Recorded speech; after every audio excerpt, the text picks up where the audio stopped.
Hello, everyone. Welcome back to Real World, Real Stories, the podcast where we explore important world events in calm, clear English. My name is James. And my name is Olivia. We are so happy you are here with us today. Before we start, a quick message for our new listeners. This channel is made especially for people who are learning English. We talk about real news and real global events. We speak slowly and clearly, and we always explain difficult words. So if you are learning English and you want to understand the world at the same time, you are in exactly the right place.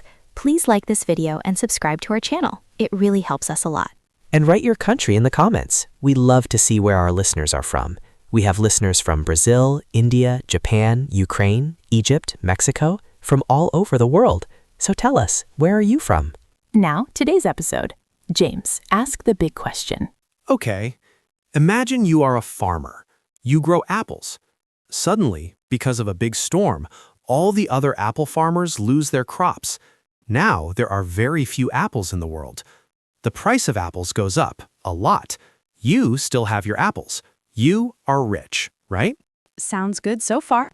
But wait, the price goes so high that people stop buying apples. They start eating oranges instead. They buy orange trees. In 5 years, nobody wants apples anymore. Oh, that is a problem. Exactly. Now replace apples with oil. This is the situation that oil-producing countries face right now. Today we ask, are oil-rich countries happy about high oil prices? Or is this situation actually a trap? This is a really important question, and the answer might surprise you. Because of the war with Iran, oil prices have gone up very sharply. In March 2026, Brent crude oil reached almost $120 per barrel. That is a huge increase from around $60, $63 just a few months ago. And at first, you might think, great news for Saudi Arabia, Kuwait, the UAE, Iraq. They sell oil. Higher prices mean more money, right? Yes, but the reality is much more complicated, and today we are going to explain why. In this episode, we will look at the background of the oil market before the war, what is happening right now, the risks and benefits for oil-producing countries, and what might happen next. We will also teach you some important English vocabulary along the way. Every time we use a keyword, we will explain it clearly. And as always, we are not taking political sides. Our goal is to help you understand the world, calmly, clearly, without panic. So let's begin. To understand today's situation, we need to go back just a few months, because here is something interesting. Before the war with Iran started, oil prices were actually falling. That's right. In late 2025 and early 2026, the situation was very different. According to Bloomberg, Saudi Arabia cut the price of its oil to the lowest level in 5 years. Goldman Sachs predicted that Brent crude would average around $63 per barrel in 2025, and even lower in 2026. Think about that. Just before the war, the biggest banks in the world were saying oil prices will go down, not up. Why? There were two main reasons. First, the world was producing too much oil. OPEC, that's the Organization of Petroleum Exporting Countries, had increased production. According to Arab Center DC, OPEC countries added about 2.2 million extra barrels per day to the market. And second, demand, the amount of oil that people and businesses want to buy, was growing more slowly than expected. The International Energy Agency, or IEA, cut its forecast for oil demand in 2026 by 100,000 barrels per day. So the oil market was actually in what economists call a surplus. That means there was more oil available than the world needed. Our vocabulary word here is surplus. A surplus means you have more of something than you need. The opposite is a shortage, when you don't have enough. Before the war, the oil market had a surplus. There was too much oil, so prices were falling. And Saudi Arabia had a big problem. According to the IMF, the International Monetary Fund, Saudi Arabia needs oil at around $91 to $96 per barrel to balance its budget, but prices were around $60 to $70. That is much too low. Saudi Arabia has huge plans for its future. The government has a program called Vision 2030. The goal is to build a modern economy with technology, tourism, entertainment, and renewable energy.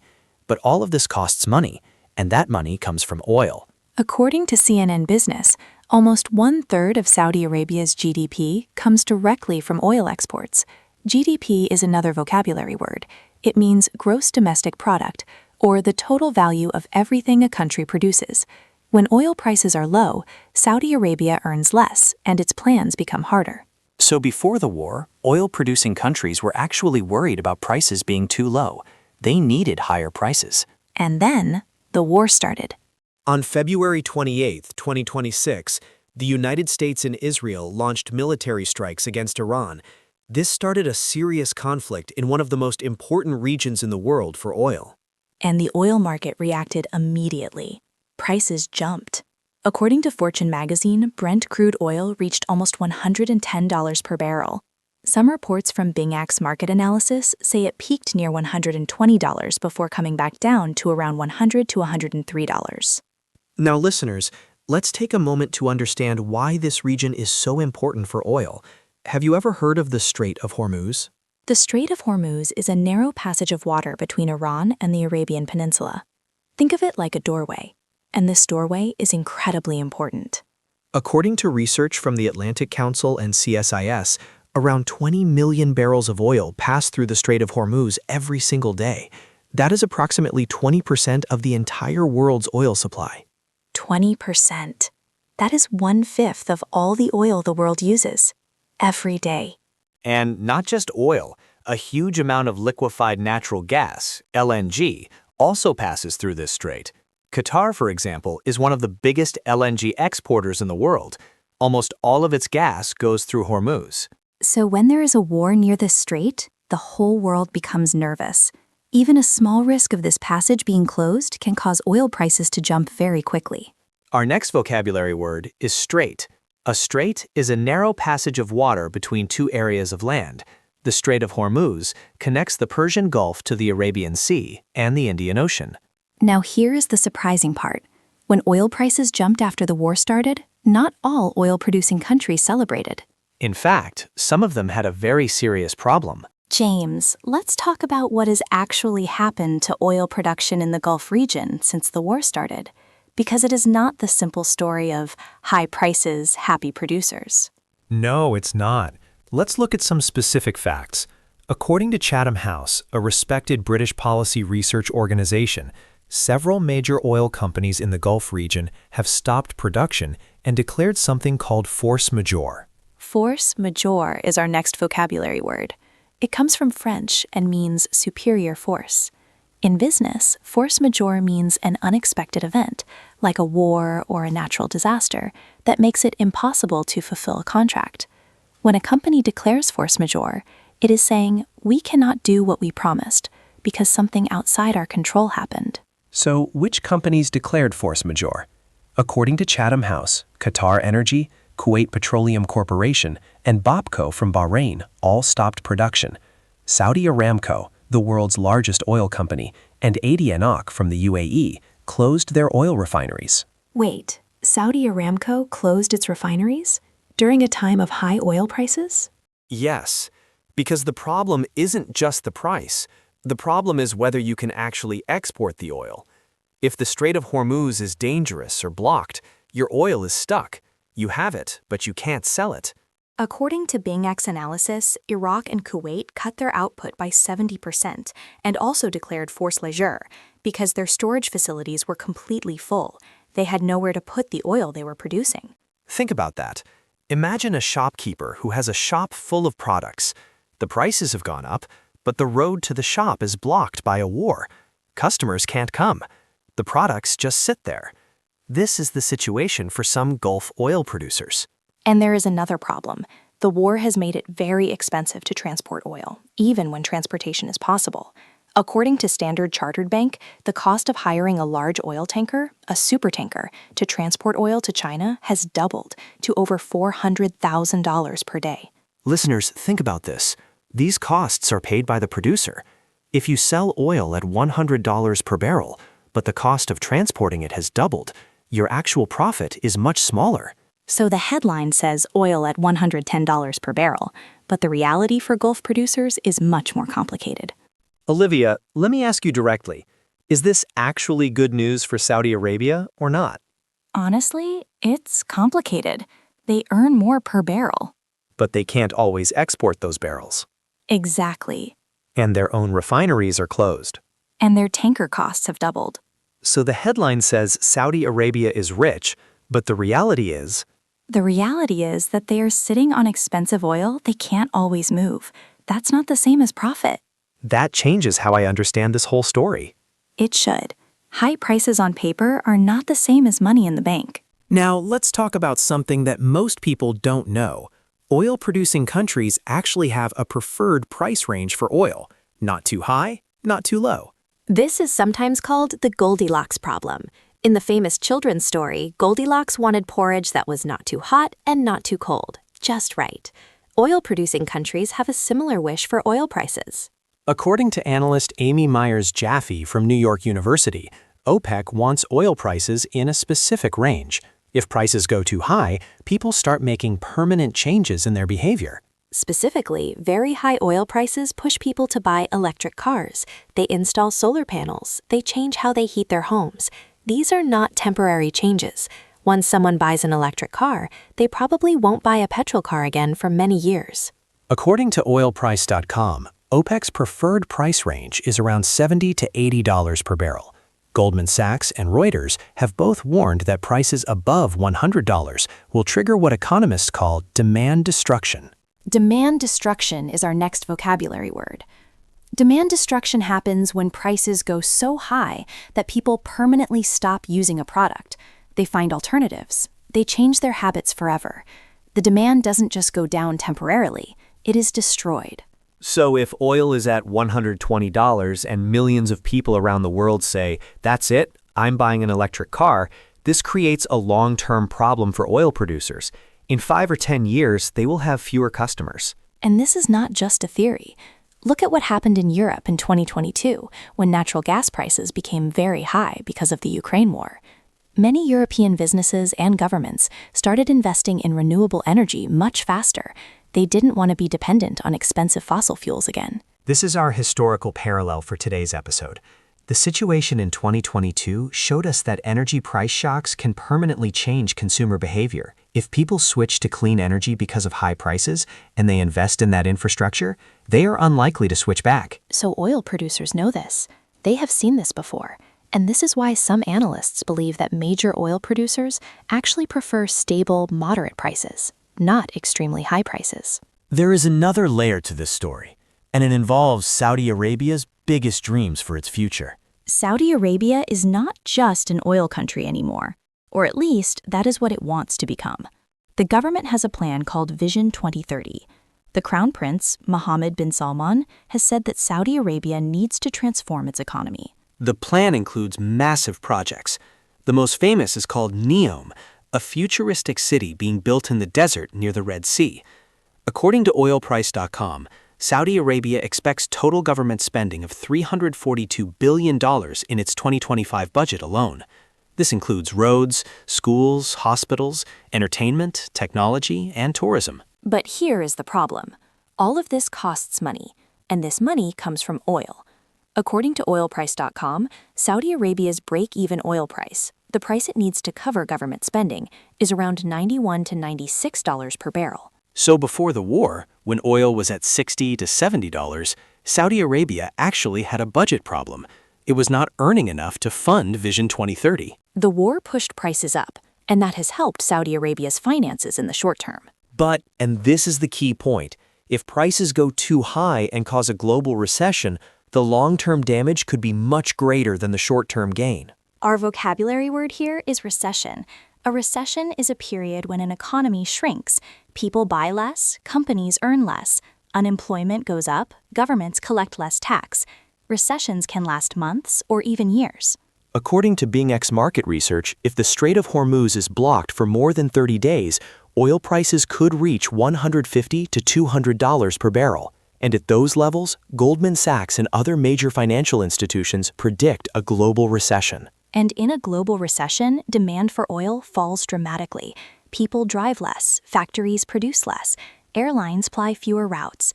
Even if prices are high, the total amount of oil that countries need goes down sharply. So Saudi Arabia faces this strange situation. The war is pushing prices higher, which helps in the short term. But if prices go too high, they could cause a recession that hurts Saudi Arabia's biggest customers, and therefore Saudi Arabia itself. James, here is what bothers me. We are talking about Saudi Arabia's Vision 2030, NEOM, these billion-dollar projects. But what about ordinary people in Saudi Arabia? What do you mean? The break-even price is $91 to $96. Before the war, oil was at $60.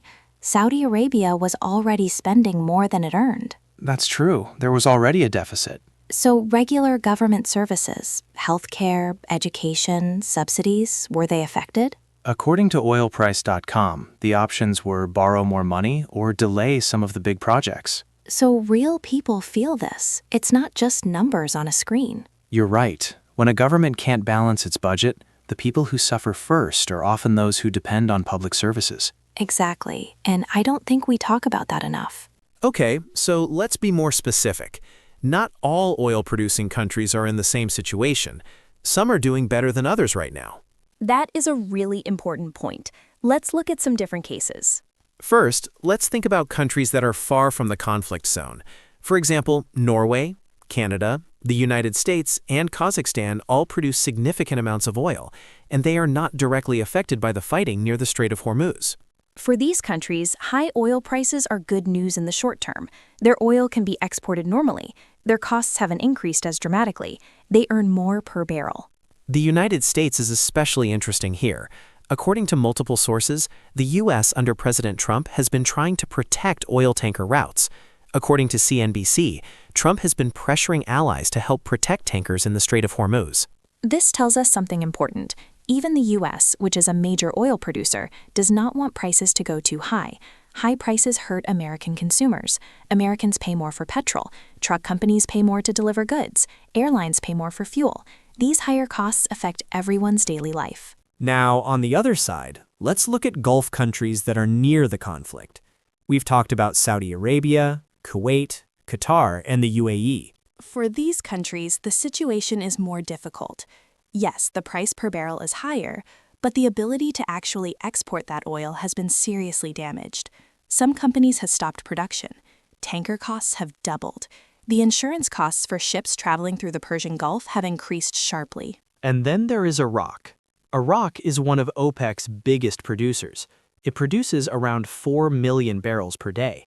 But Iraq is very close to Iran.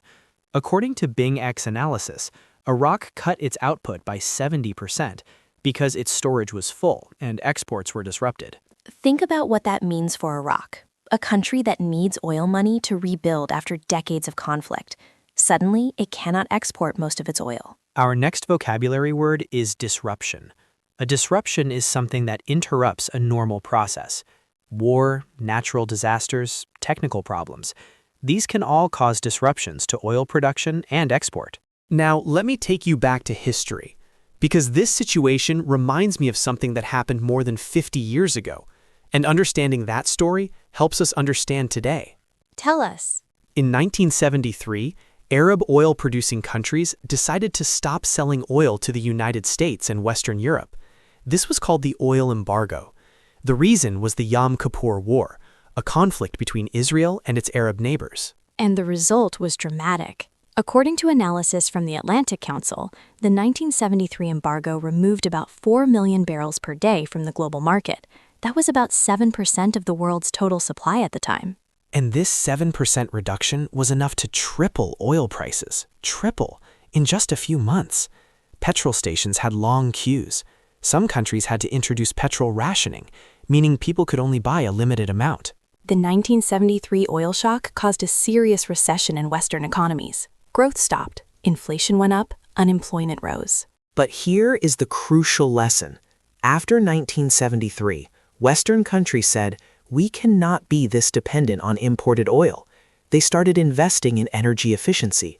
They began exploring for oil in other places, like the North Sea in Europe and Alaska in the United States. And they started researching alternative energy sources. In other words, the very high prices of 1973 accelerated changes that oil-producing countries did not want. They made their competitors stronger and less dependent on Gulf oil. And today, in 2026, we could be seeing the same pattern. If oil prices stay very high for a long time, countries and consumers around the world will accelerate their move to electric vehicles and renewable energy. The difference today is that electric cars, solar panels, and wind energy are much cheaper and better than they were in 1973, so the switch away from oil can happen much faster now. This is why oil-producing countries are watching the situation very carefully. They want prices high enough to earn money, but not so high that they accelerate the end of the oil era. There is one more important dimension to this story that we haven't discussed yet, and that is Asia. Asia is crucial. China, India, Japan, and South Korea are among the biggest buyers of Gulf oil. If we want to understand the impact of high oil prices and the war, we have to look at Asia. According to the Council on Foreign Relations, the war in Iran is causing what CFR calls energy chaos in Asia. Let's explain why. First, China. China is the world's largest importer of crude oil. A huge amount of this oil comes from the Middle East and travels through the Strait of Hormuz. When the strait becomes dangerous, China has a serious problem. According to market data, supertanker rates to China doubled to over $400,000 per day. This makes Chinese imports much more expensive. And when energy costs rise in China, the cost of manufacturing Chinese products goes up. This affects the price of goods that you and I buy, from electronics to clothing to machinery. India is also a major buyer of Gulf oil. India has been growing rapidly in recent years, and its energy demand is increasing every year. Higher oil prices are a serious challenge for India's economy. Japan and South Korea are also very dependent on Middle Eastern oil and LNG. Japan is the world's largest importer of LNG. Qatar is one of its biggest suppliers, and Qatar's gas goes through the Strait of Hormuz. So when we say this war affects oil prices, what we are really saying is this war affects the cost of energy in China, India, Japan, South Korea, which together have billions of people and produce an enormous share of the world's goods and services. Ask yourself this. Have you noticed prices going up in your country? Higher petrol prices, more expensive food, more expensive imported products? If you have, these global energy prices are part of the reason. This is why we say world events are not distant and abstract. They connect to your daily life in very direct ways. Olivia, I want to ask you something directly. You mentioned India, China, Japan. These are countries with billions of people, regular people, workers, families. Yes. When oil prices go up by $40 or $50 per barrel, what does that actually mean for a truck driver in India or a factory worker in China? It means higher transport costs, which means higher food prices, which means that family spends more money on basics and has less for everything else. How much more? When oil doubled in price in 2022 in Europe, food inflation in some countries reached 15 to 20%. People had to choose between heating their homes and buying food. Seriously? Seriously. And the families who feel it first are always the ones with the least money. We sit here and talk about barrels and dollars, but behind every statistic is a real family, making harder choices every week. That's important to remember. Always. Now, let's think about the future. What might happen next? Olivia and I have looked at the evidence, and we see three main possible scenarios. Let's go through them one by one, and we want you to think about each one. Which do you think is most likely? Scenario 1. A quick peace deal. The war with Iran ends relatively quickly. A ceasefire is agreed. The Strait of Hormuz reopens fully. U.S. Navy escorts protect tanker traffic. Global oil reserves are released by the G7 countries. Oil prices fall back to the $70 to $90 range. In this scenario, Gulf oil producers can resume normal exports. They have earned some extra money from the price spike, but they have also lost some production time and had some infrastructure damage. And the brief price spike has probably pushed more consumers toward electric vehicles than normal. This is probably the best outcome for oil producers and for the world economy. Scenario 2. A prolonged conflict with partial disruption. The war continues for months. The Strait of Hormuz remains partially disrupted, not fully closed, but dangerous and expensive. Prices stay in the $100 to $130 range for an extended period. In this scenario, the world begins to adjust. Countries invest more rapidly in alternative energy. Demand for oil starts to fall in some sectors. Global growth slows, but a full recession is avoided. According to Goldman Sachs and Reuters, this scenario leads to significant demand destruction. Oil producers earn more in the short term, but lose market share permanently over the following years. Scenario 3. Full Hormuz blockade and global recession. This is the worst case. Iran fully closes the Strait of Hormuz. According to BingX Analysis and Chatham House, this could mean 20 million barrels per day, 20% of world supply, is suddenly unavailable. In this scenario, prices could reach $150 to $200 per barrel. A global recession becomes very likely. Demand for oil collapses. In the long run, the world moves away from oil much faster than before the war. This is the scenario that oil-producing countries fear the most, even though they might earn record prices per barrel in the short term. Because if the world economy collapses, no one can buy the oil. Remember the apple farmer metaphor from the beginning of the episode. Very high prices can destroy your market forever.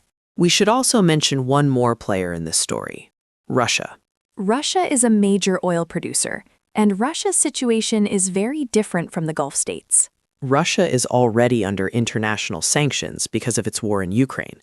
It has been selling oil at a discount, lower than market prices, to countries like China and India, which are willing to buy despite the sanctions. Now, with Gulf oil more expensive and harder to get, Russia has an opportunity. Its oil may become relatively more attractive to some buyers. If China can't easily get Gulf oil, it might buy more Russian oil. This is called a geopolitical opportunity. Geopolitical means related to the politics and economics of different regions and countries in the world. However, Russia also faces problems. According to multiple reports, Russian oil infrastructure has been damaged by Ukrainian drone attacks, and Russia's transport routes for oil are also complicated. So Russia benefits from high prices, but it faces its own logistical challenges in taking advantage of the situation fully. Let's pause for our vocabulary review. We've used some important English words today. Let's go through them together. These are words you will hear in news and business. They're very useful for B1 learners. Word number 1, surplus. A surplus is when you have more of something than you need. The oil market had a surplus before the war. There was too much oil. Word number 2, force majeure. This means an unexpected event, like a war, that makes it impossible to keep your business commitments. Qatar Energy declared force majeure because the war made normal operations impossible. Word number 3, demand destruction. This happens when prices go so high that people permanently stop buying a product and switch to alternatives. OPEC is worried about demand destruction. If oil is too expensive for too long, people will switch to electric cars and never come back. Word number 4, recession. A recession is when an economy shrinks. People spend less, companies earn less, jobs are lost. Economists warn that a global recession is possible if oil prices stay at $150 or above. Word number 5, disruption. A disruption is something that interrupts a normal process. The war has caused serious disruptions to oil exports from the Gulf region. Word number 6, strait. A strait is a narrow passage of water between two pieces of land. The Strait of Hormuz connects the Persian Gulf to the open ocean. It is one of the most important waterways in the world. Word number 7, break-even price. This is the price that a country or company needs to cover its costs. Saudi Arabia's break-even oil price is around $91 to $96 per barrel. Below that price, the government spends more than it earns. These words will help you understand financial news, energy news, and geopolitical reporting in English. Try to use them in your own sentences. For example, try writing, "The oil price war has caused blank in the energy market." Use one of our new words. Write your answer in the comments. Before we conclude, let's step back and think about the bigger picture. We have been talking about the immediate situation, the war, the prices, the disruptions. But there is a longer story here that connects to the future of the entire global energy system. Oil has been the most important fuel in the world for about 100 years. It powers cars, trucks, planes, ships. It is used in plastics, medicines, fertilizers, and thousands of other products. But the world is slowly changing. Electric vehicles are growing rapidly. Solar and wind energy are becoming cheaper every year. According to some projections, electric car sales could represent 50% of all new car sales by 2030 in some major markets. Oil-producing countries know this. This is actually one reason why Saudi Arabia is working so hard on Vision 2030, the plan to build a new economy before oil demand starts to decline. And this is why the current war creates such a complex situation for them. In the short term, high prices bring money. But in the long term, high prices could accelerate the very transition away from oil that Saudi Arabia is trying to prepare for, but is not yet ready for. According to data from various sources, Saudi Arabia still derives almost 1/3 of its GDP from oil. It is not yet close to being economically independent from oil revenues. There is a concept called the energy transition.